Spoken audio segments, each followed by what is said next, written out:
नमस्कार। आज देश की तमाम फटाफट खबरों में आपका स्वागत है। शुक्रवार देर रात सोशल मीडिया प्लेटफॉर्म इंस्टाग्राम और इंस्टेंट मैसेजिंग ऐप व्हाट्सएप के डाउन होने की खबर आई। इसी बीच फेसबुक भी डाउन हो गया। इन तीनों प्लेटफॉर्म्स के काम न करने की सूरत में लोग ट्विटर पर आए और हर तरफ से मीम्स की बाढ़ आ गई। इसी बीच लोगों ने जमकर मजे लिए। हालांकि थोड़ी देर बाद व्हाट्सएप के साथ ही अन्य दोनों प्लेटफॉर्म भी ठीक से काम करने लगे। देश के अगले मुख्य न्यायाधीश की नियुक्ति की प्रक्रिया शुरू हो रही है। इसके लिए परंपरा के अनुसार केंद्र ने मौजूदा मुख्य न्यायाधीश जस्टिस एस.ए. बोबडे को चिट्ठी भी भेज दी है।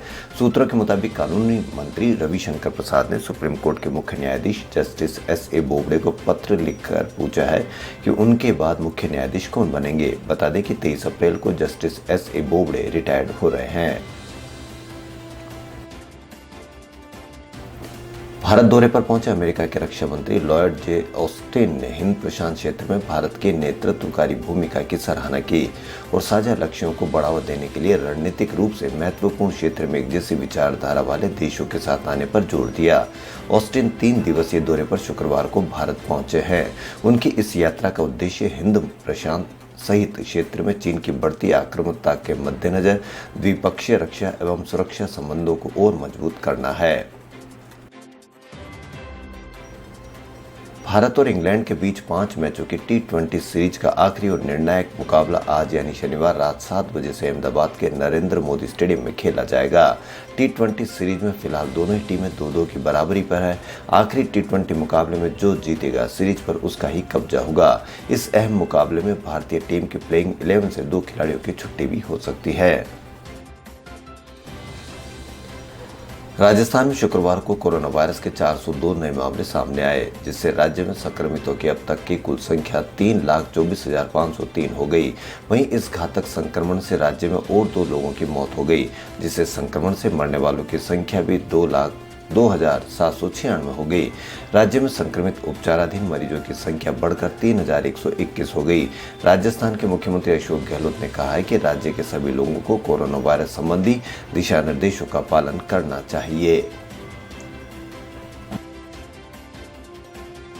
भारत के अनुभवी मुक्केबाज विजेंदर सिंह के पेशेवर सर्किट पर अश्वमेधी अभियान पर शुक्रवार को रोक लग गई, जिन्हें रूस के आतिश लोब्सान ने बैटल ऑफ शिप मुकाबले में हरा दिया।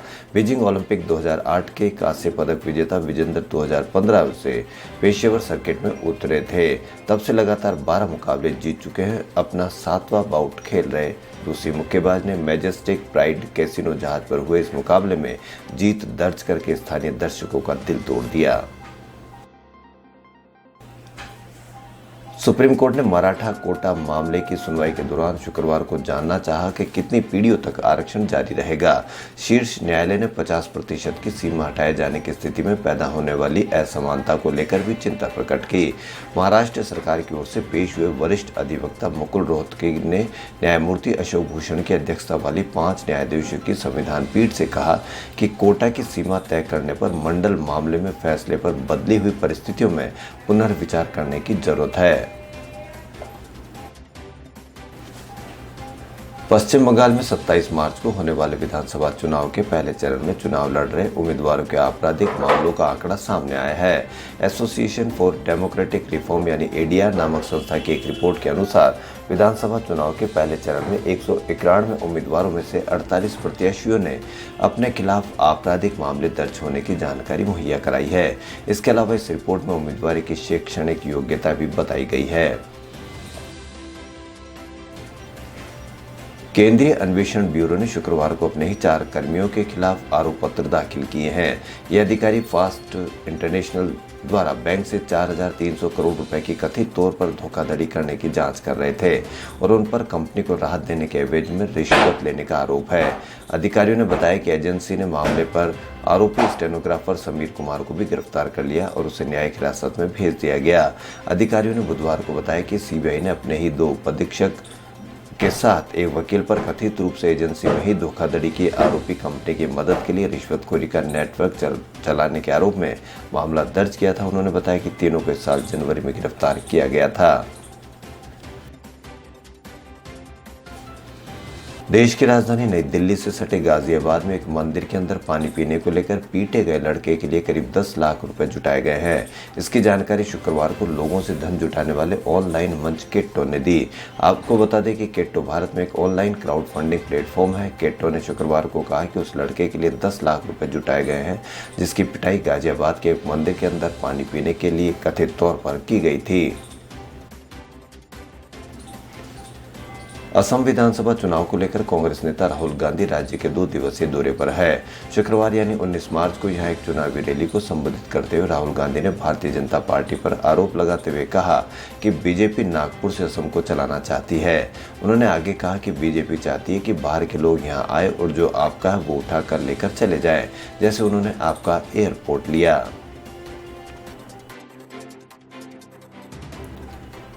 प्रधानमंत्री नरेंद्र मोदी ने कहा है कि विधानसभा चुनाव में पश्चिम बंगाल और असम की जनता इस बार एनडीए को जनादेश देना चाहती है। प्रधानमंत्री नरेंद्र मोदी शनिवार को दोनों राज्यों में चुनावी रैलियों को संबोधित करेंगे। पीएम मोदी पश्चिम बंगाल के खड़गपुर में और असम के छाबुआ में रैली करेंगे। प्रधानमंत्री ने शुक्रवार को ट्वीट कर कहा कि वह रैली के दौरान बीजेपी के विकास के एजेंडे को सामने रखेंगे। उन्होंने कहा कि यह स्पष्ट हो गया है कि ये दोनों राज्य एनडीए की सरकार चुनाव में चाहते हैं। पीएम मोदी ने गुरुवार को असम के करीमगंज और पश्चिम बंगाल के पुरुलिया में रैली को संबोधित किया था। असम में जहां बीजेपी सत्ता में अपनी पकड़ बरकरार रखने की लड़ाई लड़ रही है, तो वहीं बंगाल में सरकार बनाने की इच्छा रखती है। शिल्पा शेट्टी वीकेंड से पहले अक्सर कोई न कोई वीडियो शेयर करती है और उनके फैंस को ये खूब पसंद भी आते हैं। वैसे भी उनके वीडियो और फोटो देखकर ऐसा ही लगता है कि उन्हें वीकेंड का बहुत ही बेसब्री से इंतजार रहता है। इस तरह शिल्पा शेट्टी के इस वीडियो को पोस्ट करते हुए फैंस के कमेंट्स आ रहे हैं और वह इस वीडियो में शिल्पा शेट्टी को पसंद भी कर रहे हैं। इसी पंजाब में कोरोना के बढ़ते मामले को देखते हुए सभी स्कूल कॉलेज 31 मार्च तक बंद कर दिए गए हैं। इसके साथ ही कॉलेज की परीक्षाओं को भी टाल दिया गया है। पंजाब सरकार की गाइडलाइन के अनुसार राज्य में मेडिकल और नर्सिंग कॉलेज को छोड़कर सभी शैक्षणिक संस्थान 31 मार्च तक बंद रहेंगे। सिनेमा हॉल में 50% की क्षमता को अनुमति दी गई है। गाइडलाइन के अनुसार एक मॉल में 100 से अधिक लोग एक समय पर मौजूद नहीं रहेंगे।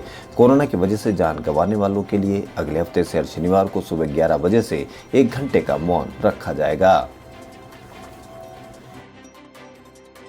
इंग्लैंड के खिलाफ 3 वनडे मैचों की सीरीज के लिए शुक्रवार को टीम इंडिया का ऐलान कर दिया गया। इंग्लैंड के खिलाफ अभी जारी T20 सीरीज से इंटरनेशनल क्रिकेट में डेब्यू करने वाले सूर्य कुमार यादव को पहली बार वनडे टीम में शामिल किया गया है। साथ ही 140 किलोमीटर प्रति घंटा की ज्यादा की रफ्तार से गेंदबाजी करने वाले प्रसिद्ध कृष्णा को भी मौका दिया गया है। कृष्णा पहली बार भारतीय टीम का हिस्सा बने हैं। कोरोना केस बढ़ने के बाद नियमों का पालन नहीं करने पर एयरलाइंस सख्ती बरतने लगी है। हाल में ऐसी अलग अलग घटनाओं में 8 यात्रियों को फ्लाइट से उतार दिया गया। इनमें से कुछ मामलों में तो सिक्योरिटी फोर्स की मदद लेनी पड़ी थी। इन सभी यात्रियों ने मास्क और पीपी किट पहनने से इनकार कर दिया था। बुधवार को इंडिगो दिल्ली से हैदराबाद जाने वाले फ्लाइट में एक महिला यात्री ने मास्क पहनने से इनकार कर दिया। एक अन्य फ्लाइट दिल्ली से गोवा जा रही थी, इसमें भी एक पैसेंजर ने मास्क पहनने से इनकार कर दिया। मुंबई के रियल हादसों पर आधारित मुंबई सागा कोविड-19 के चलते बनी मुश्किल हालात के बावजूद थिएटर्स में रिलीज हुई। यह फिल्म 80-90 के दशक के गैंगस्टर, बिजनेसमैन, पॉलिटिशियन और पुलिस की करतूतों की दास्तां बयान करती है। फिल्म के जरिए निर्देशक संजय गुप्ता ने चारों क्षेत्रों की कलई खोलने की कोशिश की है, जिसमें काफी हद तक वे कामयाब भी हुए हैं। खबरों फिलहाल इतना ही। यदि आपको हमारा चैनल पसंद आए तो लाइक, सब्सक्राइब और शेयर अवश्य करें। धन्यवाद।